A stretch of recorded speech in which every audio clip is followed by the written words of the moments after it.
Les histoires de Sika. Le soleil se levait lentement sur le village de Koudan, répandant une lumière dorée sur les toits de chaume et les arbres immenses qui encerclaient la vallée. Les cris des coqs, les bêlements des chèvres et les voix matinales des femmes qui se rendaient au puits composaient la musique quotidienne. C'était un matin comme tant d'autres, mais pour Yann, même dans son enfance, rien n'était jamais totalement paisible. Son père, Joseph, était un homme respecté dans le village. Fort, travailleur, sévère, il incarnait l'image de l'autorité et de la discipline. Sa voix grave résonnait comme un tambour, et ses décisions ne souffraient d'aucune contestation. Mais avec Yann, il n'avait jamais trouvé la tendresse ni la patience. Tout petit déjà, Yann avait compris que ses pas semblaient toujours trop hésitants, ses paroles trop maladroites, ses gestes trop faibles aux yeux de son père. Mathias, l'aîné, au contraire, était l'enfant modèle. Grand, droit, courageux, obéissant. Il recevait les louanges, l'attention, l'admiration. Quand Joseph rentrait des champs et voyait Mathias travailler au bois ou aider les anciens, il souriait et posait sa main lourde sur son épaule. Quand ses yeux se posaient sur Yann, souvent, c'était pour remarquer une faute, un oubli, une maladresse. Dès l'âge de 8 ans, Yann sentit cette blessure s'enraciner.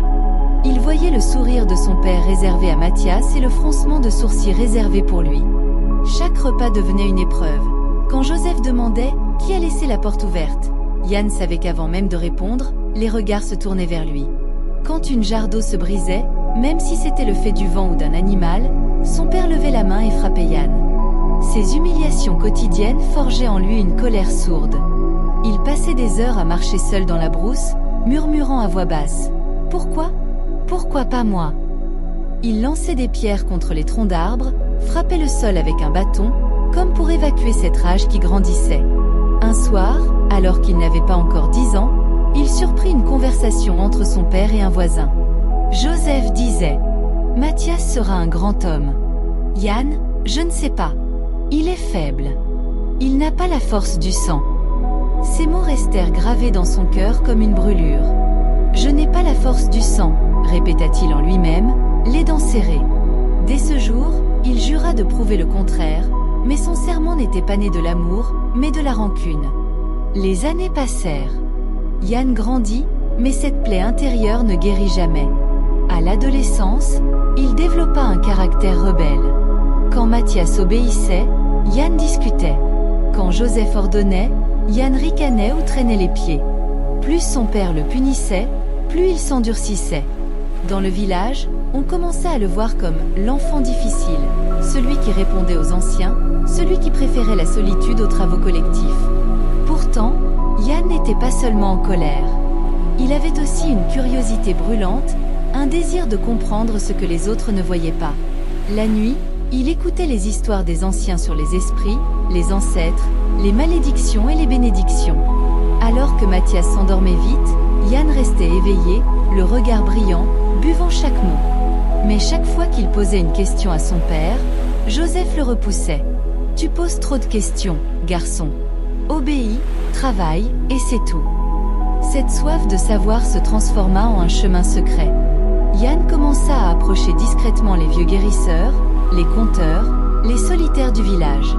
Il s'asseyait près d'eux, parfois sans être vu, et écoutait leurs récits interdits.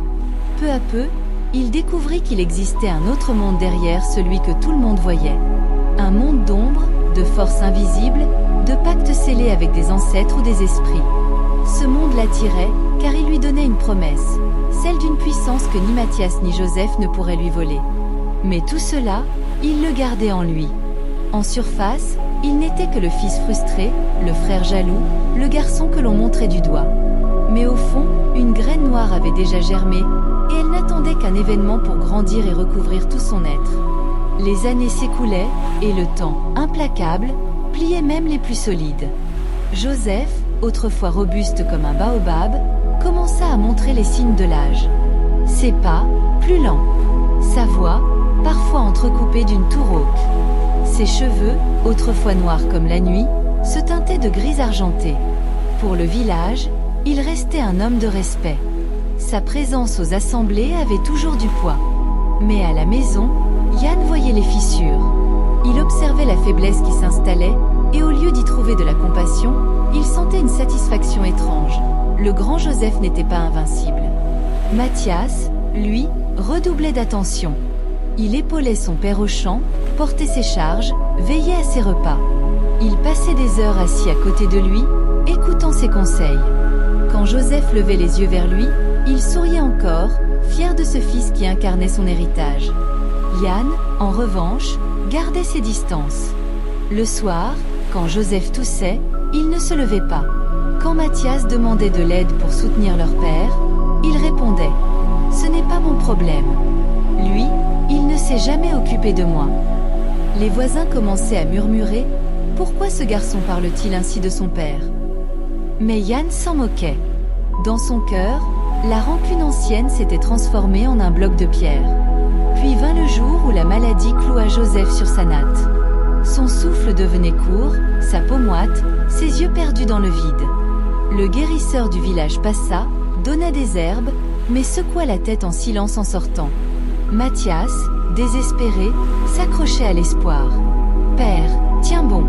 Tu verras, tu guériras. » Joseph, avec une voix faible mais encore ferme, lui répondit « Toi, Mathias, tu es mon vrai pilier. Tu porteras mon nom avec honneur. » Yann, assis un peu plus loin, sentit une brûlure monter dans son ventre. Une fois encore, même au seuil de la mort, son père ne voyait que Mathias. Il se leva brusquement et sortit, incapable de supporter plus longtemps. Quelques jours plus tard, au lever du soleil, Joseph rendit son dernier souffle. Le village entier fut frappé de silence. Les tambours funéraires résonnèrent. Les femmes entonnèrent les chants de deuil, et les hommes creusèrent la tombe au cimetière sacré, à l'ombre des grands irocos. La cérémonie fut solennelle. Tous portaient des vêtements sombres. Mathias, le visage baigné de larmes, descendit un à un les objets symboliques dans la tombe. Une houe, un morceau de calebasse, des herbes de protection.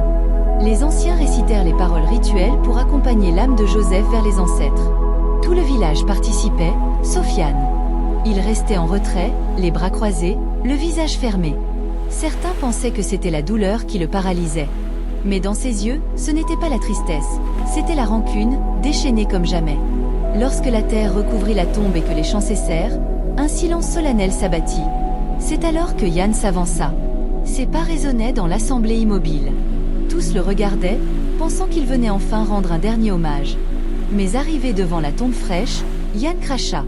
Un crachat lourd, volontaire, qui s'écrasa sur la terre encore humide.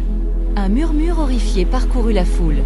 Les femmes portèrent leurs mains à la bouche, les hommes se raidirent, les enfants écarquillèrent les yeux. Mathias bondit en avant. « Yann, que as-tu fait ?» Yann tourna son visage sombre vers lui, et sa voix résonna, dure et glaciale. « Voilà mon hommage. Cet homme ne m'a jamais reconnu comme son fils. Pourquoi devrais-je l'honorer dans la mort, lui qui m'a méprisé toute sa vie ?» Un ancien se leva, furieux. « Tu viens de profaner la tombe de ton père. Tu as brisé le respect du sang et des ancêtres. » Mais Yann continua, défiant. « Que les ancêtres me jugent s'ils le veulent.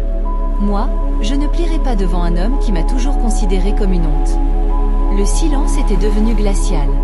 Même le vent semblait s'être arrêté. Puis, une vieille femme, tremblante, murmura. « Malheur à toi, Yann. Car celui qui crache sur son père crache sur sa propre vie. Les ancêtres n'oublieront pas. » Ce fut le début de la chute. Cette nuit-là, quand le village s'endormit, Yann sentit une lourdeur dans l'air. Le ciel était couvert, la lune invisible. À travers ses rêves, il entendit un bruit de terre remuer. Quand il ouvrit les yeux, il se retrouva dans un cimetière sombre, entouré de silhouettes sans visage. Toutes chantaient d'une voix grave. « Tu as brisé le lien, le sang réclame justice. » Et au milieu, il vit la silhouette de Joseph, les yeux rouges comme des braises. Yann se réveilla en hurlant, trempé de sueur. Mais ce n'était que le premier cauchemar. D'autres allaient suivre, plus terrifiants, plus oppressants, jusqu'à l'entraîner sur un chemin de ténèbres dont il ne reviendrait jamais. Cette nuit-là, après avoir osé cracher sur la tombe de Joseph, Yann ne trouva pas le sommeil. Allongé sur sa natte, il fixait le plafond de sa case, où les ombres des flammes vacillantes dansaient comme des silhouettes vivantes. Le silence du village, d'habitude paisible, lui semblait étouffant. Chaque cri de hibou, chaque bruissement dans la brousse, faisait sursauter son cœur déjà lourd. Finalement, l'épuisement l'emporta. Mais à peine ses paupières fermées, un rêve étrange s'imposa. Il se retrouvait au cimetière, seul, sous une lune immense et rougeâtre. La tombe de son père, fraîchement refermée, se dressait devant lui. Soudain, la terre se mit à bouger, à respirer presque, comme si quelque chose en dessous voulait sortir. Une fissure s'ouvrit, laissant s'échapper une odeur de pourriture et de terre humide.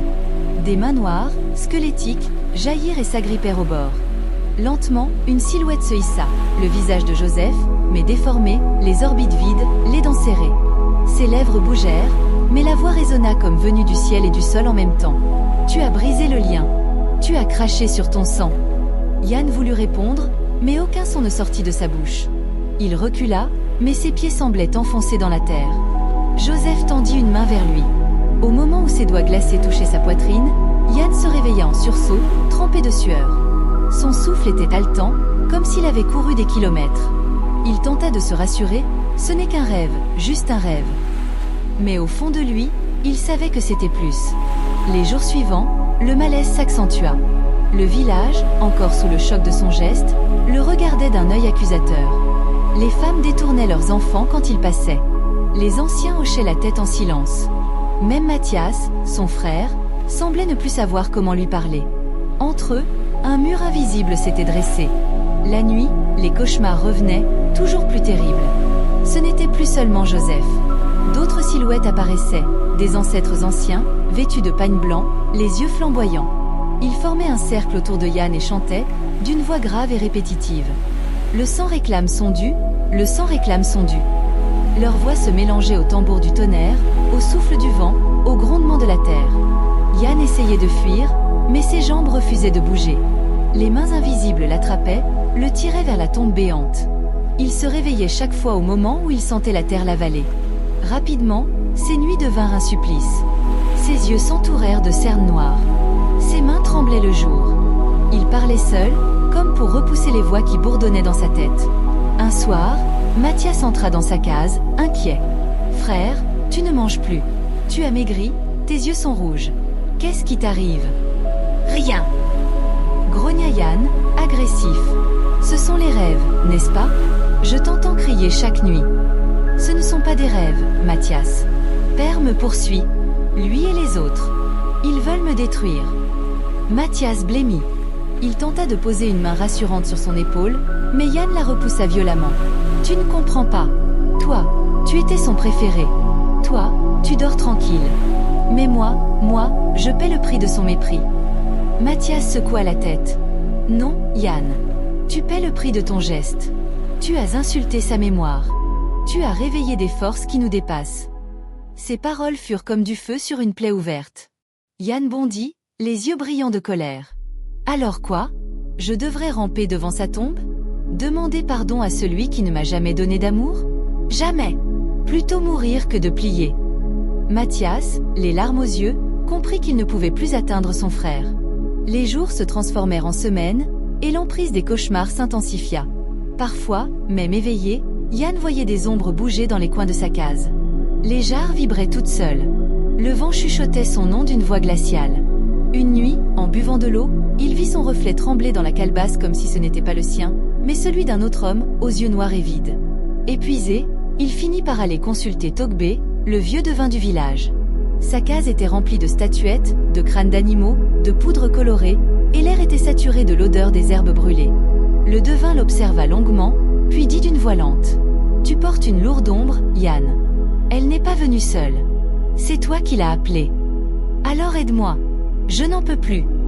Aider n'est pas simple. Tu as profané la tombe. Ce n'est pas seulement ton père, c'est toute ta lignée qui est offensée. Les ancêtres se lèvent contre toi. Qu'ils viennent. Je ne plierai pas devant eux non plus. » s'écria Yann, la voix tremblante mais arrogante. Le devin secoua la tête. « L'orgueil est ton poison. Tant que tu refuseras l'humilité, tu seras leur proie. » Mais Yann sortit, furieux, refusant d'entendre. Cette nuit-là, les cauchemars prirent une autre forme. Il ne voyait plus seulement des ombres, il vivait des scènes entières. Il revoyait son enfance, mais déformée, Joseph le frappant sans cesse, Mathias ricanant à ses côtés, le village entier le pointant du doigt. Puis les images se mêlaient, les visages devenaient monstrueux, et toujours, la voix grave résonnait. Le sang réclame son dû.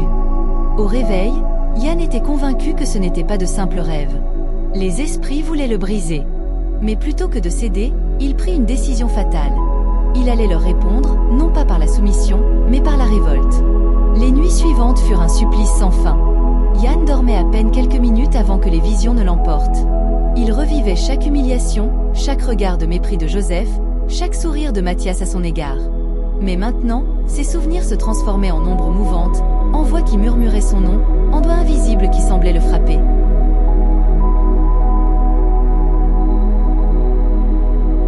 Une nuit, il se réveilla en sursaut, le visage collé à la terre de sa natte. Un souffle glacé effleura sa joue, et il entendit un murmure. « Yann, le sang réclame. » Ses yeux scrutaient la pénombre. Devant lui, le contour de sa case semblait s'allonger et se tordre, comme si les murs respiraient et bougeaient à leur guise. Le feu dans le foyer s'éteignit tout seul, laissant place à une obscurité totale. Les statues et talismans que Mathias lui avait vus chez le devin semblaient vibrer dans la pénombre. Pris de panique, Yann bondit, mais ses jambes ne le portaient pas. Chaque pas qu'il faisait semblait le ramener au centre de la pièce, au point exact où les ombres convergeaient. Il tenta de crier, mais sa voix se perdit dans le silence épais. Alors apparut Joseph. Pas le vieil homme qu'il avait connu, mais une silhouette immense, translucide, aux yeux rouges flamboyants et aux mains démesurément longues. « Tu as brisé le lien du sang. Tu dois payer. » Yann recula, trébucha, tomba sur les genoux. Les yeux de Joseph brûlaient toujours, mais il n'émettait aucune parole audible. Et pourtant, chaque mot résonnait dans le cœur de Yann, comme un tambour sourd. Il se leva enfin, une rage sourde le traversant. « Je ne plierai pas !» cria-t-il. « Je ne vous crains pas !» Mais cette rébellion ne fit que renforcer l'emprise des esprits.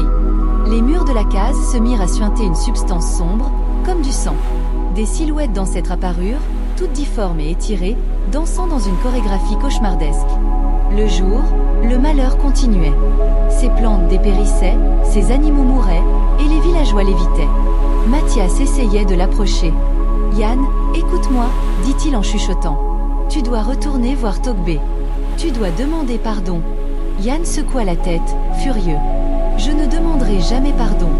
Il n'a jamais été mon père. Pourquoi devrais-je lui obéir même dans la mort ?» Le devin, prévenu, arriva à sa case le soir suivant. Ses yeux perçants scrutaient Yann de haut en bas. « Tu es déjà trop loin, dit-il. L'ombre a pris racine dans ton cœur. Chaque jour que tu refuses de reconnaître le lien du sang, elle grandit. Je ne suis pas faible. Je ne plierai jamais, répliqua Yann. Le devin soupira. Alors prépare-toi, car bientôt, tu ne vivras plus dans le monde des vivants. Et il partit. Cette nuit-là, les visions atteignirent un niveau inédit. Yann ne rêvait plus seulement. Il voyait et vivait simultanément plusieurs scènes. Il voyait son enfance, chaque humiliation, chaque punition. Mais dans chaque souvenir, Joseph et Mathias étaient remplacés par des monstres déformés, des ancêtres vengatifs, et le ciel s'embrasait de rouge et de noir. Il courait, il tombait, il criait, mais il était toujours retenu au même endroit, prisonnier d'une spirale infernale de terre, de feu et de sang. Les voix des ancêtres répétaient « Le sang réclame son dû, le sang réclame son dû ». Parfois, il voyait son propre reflet, mais ce n'était plus son visage. C'était un masque de haine, de colère et de peur, un visage qu'il ne reconnaissait pas. Au fil des nuits, son esprit commença à vaciller. Il parlait seul, s'adressait à des silhouettes invisibles, répétait des mots de colère et de défi. Les villageois ne le voyaient presque plus comme un humain. Ils murmuraient qu'il était possédé, qu'il portait la malédiction sur lui. Un soir, alors qu'il errait près de la rivière, il sentit une présence tangible. L'eau, calme quelques instants avant, se mit à bouillonner, des formes indistinctes s'élevant de la surface. Une voix gutturale émergea de la rivière. « Tu as sali ton sang, Yann. Maintenant, tu appartiens aux ombres. » Il recula, mais ses pieds semblaient collés au sol. Dans un éclair de terreur, il réalisa qu'il n'était plus maître de son propre corps. Les esprits l'entouraient, prêts à l'engloutir. Il hurla, il frappa l'air, il tenta de s'enfuir, mais l'obscurité s'épaississait autour de lui. La rivière semblait avaler la lune, le ciel, les étoiles. Le vent hurlait à ses oreilles. Le monde réel disparaissait. Il se réveilla à l'aube, épuisé, couvert de sueur et de boue. La peur n'avait pas quitté ses yeux. Les villageois, lorsqu'ils passèrent près de lui, se détournaient, murmurant. Il est touché par la malédiction. L'esprit du père ne le lâchera jamais. Yann comprit enfin que sa révolte n'avait fait qu'attirer le jugement des ancêtres. Mais son orgueil refusait de céder. Il savait qu'il devait faire un choix, se soumettre et demander pardon, ou plonger dans les ténèbres et affronter la malédiction de front. Et dans le silence de sa case glaciale, il murmura « Très bien, je vous affronterai. Je n'ai peur de rien. » Les jours qui suivirent la malédiction furent un mélange de terreur, de solitude et de fascination. Yann ne dormait plus. Même lorsqu'il fermait les yeux, le monde semblait se plier autour de lui, transformant chaque ombre, chaque souffle du vent, en menace vivante. La nuit, il entendait des voix qui chantaient en harmonie avec la rivière, les arbres et la poussière. Ces voix, il le savait, n'étaient pas humaines. Le jeune homme décida alors qu'il ne pouvait plus fuir. Si les ancêtres et les esprits exigeaient un tribut, il devait l'affronter de front. Mais il n'avait jamais appris les rites, les incantations, les protections nécessaires. La seule personne capable de le guider était Togbé, le vieux devin. Il se rendit à sa case, une nuit sans lune, les mains serrées autour d'une torche improvisée. Le vent soufflait, apportant avec lui l'odeur de la terre humide et des herbes brûlées. Quand il arriva, Togbé l'attendait, assis sur son tabouret en bois, les yeux fermés, semblant entendre quelque chose que Yann ne percevait pas. « Tu es venu » murmura le devin, la voix basse et grave.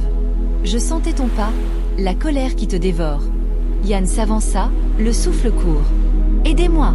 Je ne peux plus supporter ces visions, ces voix, cette malédiction. » Togbé le fixa longuement. « Tu veux de l'aide, mais tu ne veux pas te soumettre. Tu refuses le pardon, la réconciliation. Alors, ce que tu cherches est dangereux. Peu importe. Je veux du pouvoir. Je veux comprendre. Je veux me défendre contre eux. » Le devin soupira et se leva lentement. Il sortit plusieurs calebasses remplies d'herbes, de cendres, de racines et de poudre colorée. Puis il traça un cercle au sol avec du sang séché d'animaux sacrificiels et murmura des incantations anciennes. « Si tu veux appeler les esprits, dit-il, il te faudra payer un prix que peu d'hommes osent payer. Et ce prix, peut être ton âme. » Yann, les yeux flamboyants, se pencha en avant. « Je paierai n'importe quel prix. Je ne crains pas les esprits. » Alors, Togbé l'instruisit dans les rites interdits. Il apprit à prononcer les noms anciens des ancêtres, à préparer les potions et à créer les symboles pour ouvrir un pont vers le monde des esprits. Chaque geste était dangereux, chaque souffle pouvait attirer une colère nouvelle. Pendant plusieurs jours, Yann s'immergea dans ce monde secret. Il mélangeait herbe et sang, traçait des cercles et des symboles, chantait des incantations anciennes et apprenait à écouter les murmures invisibles. À chaque rituel, il sentait la puissance le traverser, mais aussi l'obscurité l'envahir. La première véritable manifestation eut lieu une nuit où la tempête éclata. Le vent hurlait, les arbres pliaient, et Yann s'agenouilla dans le cercle qu'il avait tracé, la tête basse. Il prononça les noms des ancêtres, de son père, et osa défier leur colère. « Je viens réclamer justice et force. Je refuse de plier devant vous. » Un fracas retentit. La terre trembla sous ses genoux. De l'ombre surgit une forme, Joseph, immense, flamme dans les yeux, mais cette fois différente. Il n'était plus seulement accusateur. Il semblait attendre, observateur, pesant le courage et la ténacité de Yann. « Tu oses défier le sang ?» dit la voix spectrale. « Es-tu prêt à en payer le prix ?» Yann hocha la tête, ses poings serrés. « Oui, je ne faiblirai pas. » Alors Joseph disparut, et le vent s'apaisa. Mais à l'intérieur de Yann, quelque chose avait changé. Il sentait une force obscure et ancienne couler dans ses veines. Il n'avait jamais ressenti une telle puissance, mais en même temps, une partie de lui se sentait étrangère à lui-même. Les nuits suivantes, les esprits commencèrent à répondre à ses appels. Des formes apparaissaient dans les miroirs, dans les flammes, dans les ombres des arbres. Yann les observait, les étudiait, apprenait à négocier avec eux. Certains étaient belliqueux, d'autres curieux, mais tous semblaient reconnaître en lui une force inhabituelle. La force de celui qui n'avait jamais été aimé, mais qui osait défier la mort et le sang. Bientôt, Yann devint capable de manipuler certaines de ses forces. Il pouvait provoquer de petits tremblements, déplacer des objets, faire apparaître des silhouettes dans la nuit. Mais chaque exploitation de ce pouvoir avait un prix. La fatigue le vidait, ses yeux s'enfonçaient dans leurs orbites, et la voix des ancêtres ne cessait jamais de murmurer, parfois menaçante, parfois implorante. Yann comprit alors que le chemin qu'il avait choisi n'avait pas de retour. Il ne pouvait plus vivre comme un simple humain dans le village. Il devait apprendre, devenir plus fort, affronter les esprits, et peut-être, un jour, se venger de ceux qu'il avait blessés, les ancêtres, son père et même son frère Mathias, symbole de tout ce qu'il avait perdu. Les semaines qui suivirent furent un mélange de nuits blanches, de visions et d'expérimentation. Yann avait désormais accès à une partie des forces que les ancêtres avaient libérées en lui, mais il n'avait aucune maîtrise complète. Chaque tentative d'invocation le fatiguait, chaque incantation incorrecte provoquait des tremblements et des voix hurlantes dans sa tête. Il s'isolait de plus en plus. Sa case devint un sanctuaire sombre où s'entassaient herbes, crânes d'animaux, calebasses et symboles tracés sur le sol avec du sang séché. Les habitants, déjà effrayés par ses cauchemars, commençaient à parler de lui comme d'un sorcier, et les enfants se réfugiaient chez leurs parents à son approche. Même Mathias semblait hésiter avant de prononcer son nom. Mais Yann persistait. Chaque nuit, il se levait, préparait son cercle, mélangeait ses potions et murmurait les incantations enseignées par Togbé. Peu à peu, il sentit la puissance grandir en lui. Les objets bougeaient à sa volonté, les ombres se courbaient, les voix chuchotaient ses ordres. Une nuit, alors qu'une tempête grondait, il s'assit au centre de son cercle et fixa le feu. Ses yeux reflétaient les flammes, mais à l'intérieur, un autre feu brûlait, celui de sa colère et de sa vengeance. Il murmura : « Je ne suis plus l'enfant faible. Je ne plierai devant personne, pas même toi, Joseph. » Alors la première vraie manifestation se produisit. Une silhouette surgit devant lui, Joseph, plus imposant que jamais, entouré de lueurs rouges et noires. Mais cette fois, Yann ne recula pas. Il leva les bras, et une force invisible sembla repousser l'ombre de son père. « Tu oses me défier » cria Joseph. « Oui » répondit Yann. « Je suis le sang que tu as méprisé. » L'affrontement ne fut pas physique mais mental. Les visions se succédaient, montrant l'enfance, les humiliations, les fautes, et à chaque fois Yann s'y confrontait sans faiblir. Il apprit à tourner la peur en colère, la colère en puissance. Puis vint le moment de confronter Mathias. Son frère, inconscient de tout ce qu'il se passait dans le monde invisible, continuait sa vie avec le village et les anciens. Yann le chercha, non pour tuer, mais pour montrer qu'il n'était plus faible, qu'il détenait maintenant un pouvoir que même Mathias ne pouvait ignorer. Ils se retrouvèrent un soir près de la rivière, là où les ombres se mêlaient à la brume.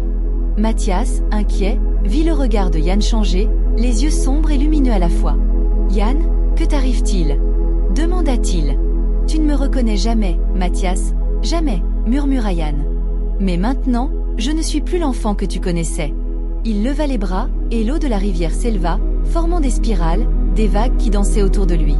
Les ombres s'allongèrent, créant une scène surnaturelle qui fit reculer Mathias. « Arrête » cria Mathias. « Tu joues avec des forces que tu ne peux pas contrôler. » Mais Yann continuait.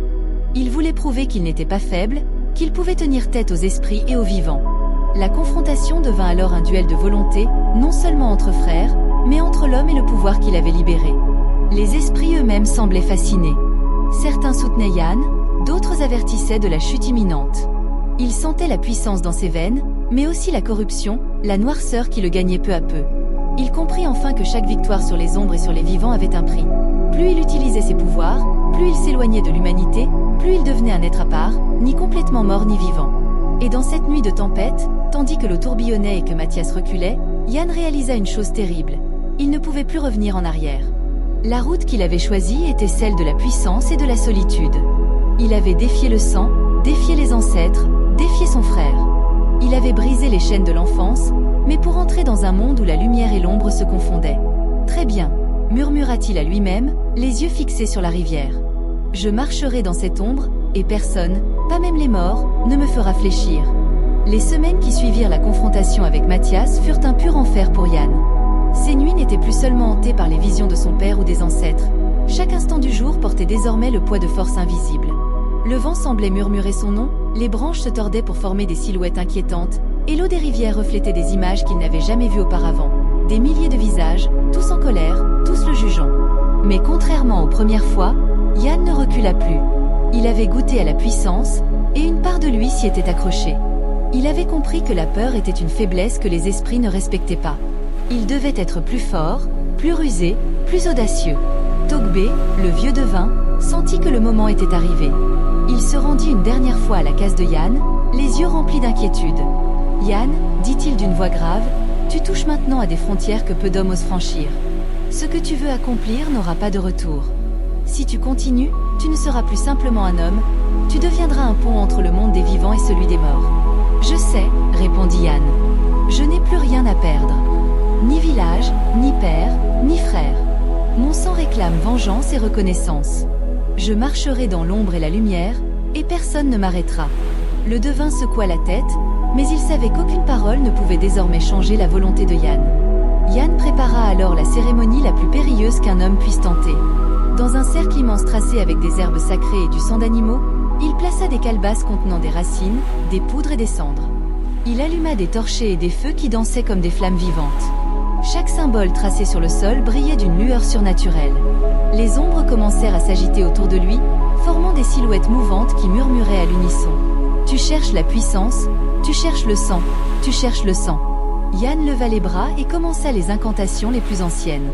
Sa voix résonnait dans toute la vallée, mélangeant le langage des vivants et celui des morts. L'air vibrait, les arbres pliaient, et l'eau de la rivière proche se mit à tourbillonner comme un cyclone miniature. Joseph apparut devant lui, plus imposant et terrifiant que jamais. Ses yeux flamboyaient comme deux soleils noirs. Mais cette fois, Yann ne trembla pas. Il avait affronté ses cauchemars, affronté Mathias, affronté les voix des ancêtres. Il pouvait maintenant se tenir debout. « Père, murmura-t-il, non pas pour implorer, mais pour défier. Je suis ton fils, même si tu ne m'as jamais reconnu. Je suis le sang que tu as méprisé.